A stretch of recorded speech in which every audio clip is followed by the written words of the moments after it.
Olá, eu sou o professor Dimas, professor de História do quadro de professores do ESAG Vestibulares. Vamos para mais uma videoaula. Vamos falar agora sobre a crise de 29, também conhecida como a Grande Depressão, um assunto que tem sido agora retomado, está em evidência devido às crises que têm surgido, como uma delas de 2008 nos Estados Unidos, agora mais recentemente a crise grega, a crise na Espanha e também em Portugal. Então vamos analisar primeiro a definição, na sequência os antecedentes, bem como os fatores e quais foram as medidas adotadas pelo governo norte-americano para diminuir os efeitos dessa que é considerada a maior, a mais grave crise do sistema capitalista de produção. Bom, trata-se de uma grave crise do sistema capitalista de produção que teve origem nos Estados Unidos em 1929 e que acaba, de certa forma, contaminando todo o mundo capitalista ao longo da década de 30. Vale lembrar que uma nação passou incólume diante dessa crise, que foi a União Soviética, por já apresentar um modo de produção socialista. Portanto, não possuía as chamadas leis de mercado, a lei da oferta e da procura, regulando o preço, o valor dos seus produtos. Bom, e como entender a formação, o engendramento, a gestação dessa grave crise? Para isso, nós vamos ter que retomar a situação econômica, social, as questões relativas a transportes, infraestrutura, aspectos tecnológicos da década de 1920. Se nós queremos entender a formação dessa crise, nós temos que voltar para a década de 20. E o que estava acontecendo no mundo capitalista e principalmente nos Estados Unidos ao longo da década de 20? Bom, basicamente, nós vamos ter um incremento do comércio internacional, consequência direta dos avanços tecnológicos nos meios de transporte, nos meios de comunicação, desenvolvimento da navegação, desenvolvimento da aviação, da telefonia, é a época também do rádio, tudo isso contribuiu de certa forma para promover uma maior integração entre as economias capitalistas. Bom, soma-se a isso o fato de que esse período também é marcado por uma forte concentração de empresas, né? São formados os trustes, os cartéis, as holdings, os conglomerados, é o que nós chamamos de concentração de empresas, ou capitalismo monopolista ou financeiro. A década de 20 também é marcada pela prosperidade, grande prosperidade norte-americana.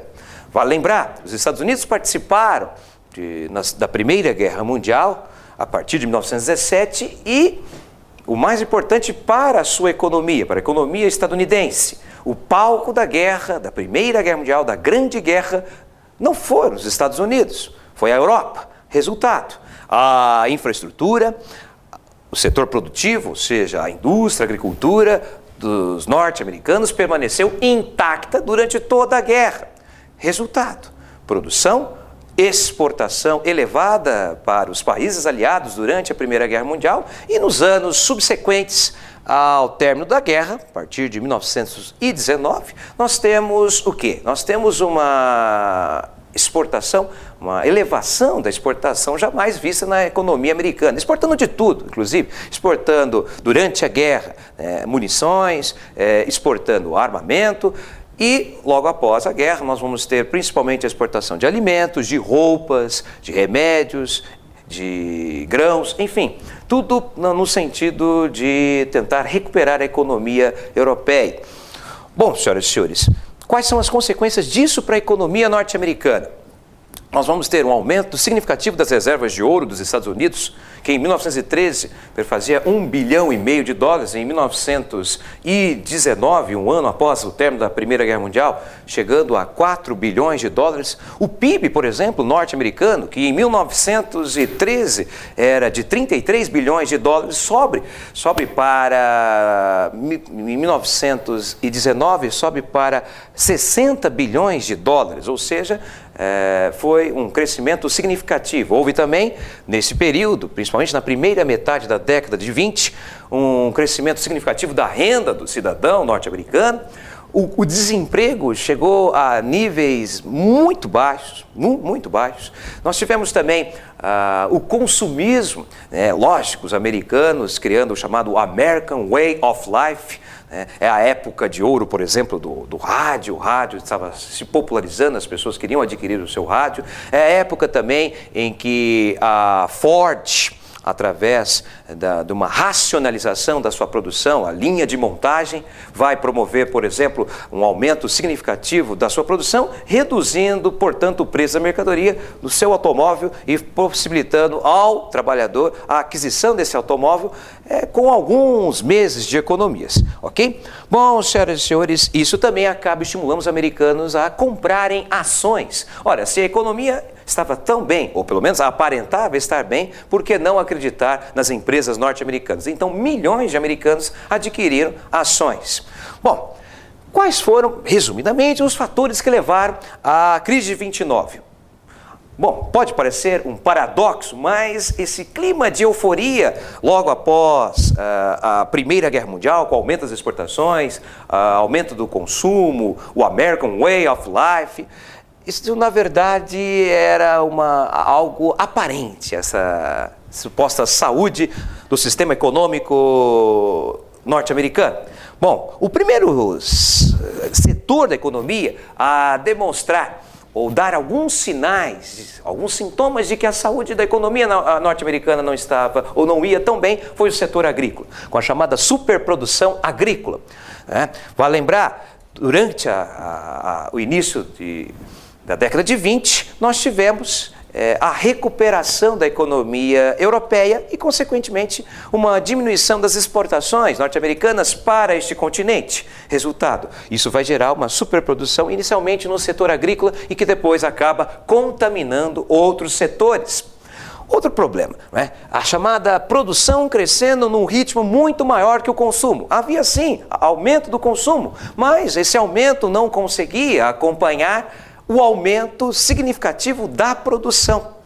Isso acaba gerando também um aumento dos estoques da produção de outros setores. Bom, o fatídico dia é 24 de outubro de 1929, conhecido na história do capitalismo como a Quinta-feira Negra. Por quê? Porque é neste dia que ocorre o crack da Bolsa de Nova York. Milhares de ações perdendo o seu valor, perdendo totalmente o seu valor. E imagine, os americanos que possuíam essas ações, sabendo ou tomando conhecimento que muitas dessas empresas, de quem eles detinham as ações, eram empresas que estavam em situação, na verdade, de dificuldade, empresas que apresentavam, por exemplo, queda nas suas exportações, empresas que estavam, muitas delas, falindo porque a sua fama, na verdade, se pautou em boatos, em especulações. É o chamado capital especulativo, bem diferente do capital produtivo, aquele que gera emprego, aquele que gera renda. No caso, esse capital que se reproduziu ao longo da década de 20, principalmente na sua primeira metade, é o capital especulativo, fruto de boatos, de informações que não são verdadeiras e que são lançadas nos meios de comunicação, na imprensa, de uma forma geral, pelo marketing das próprias empresas. Ora, senhoras e senhores, essa crise, vai lembrar, ela é mundial. Ela é mundial, ou pelo menos é para o mundo capitalista, por quê? Porque qual era o principal país que importava produtos do mundo todo? Estados Unidos. Qual era o grande credor naquele momento? O país que mais emprestava recursos para o mundo? Estados Unidos. Resultado, essa crise acaba levando junto outros países ao longo da década de 30.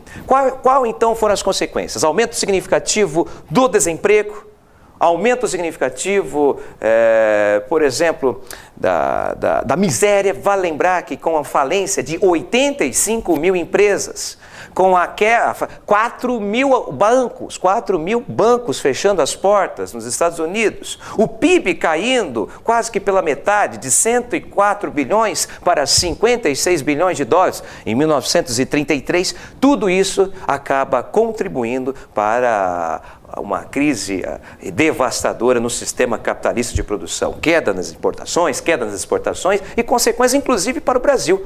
O principal cliente, comprador do café brasileiro naquela época, eram os americanos, os norte-americanos dos Estados Unidos. E agora ocorre a queda significativa nessa produção. A solução encontrada, o New Deal, ou pelo menos um primeiro passo.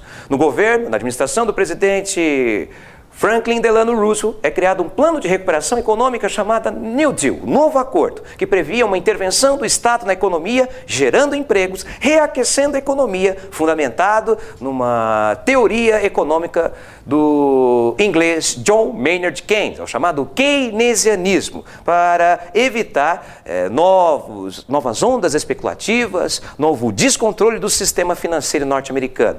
A criação de obras públicas, a criação do auxílio-desemprego, do salário mínimo, uma limitação da jornada de trabalho, tudo isso acaba contribuindo para a geração de empregos e, consequentemente, geração de renda, consumo e reaquecimento da economia norte-americana. Ok? É isso aí. Obrigado.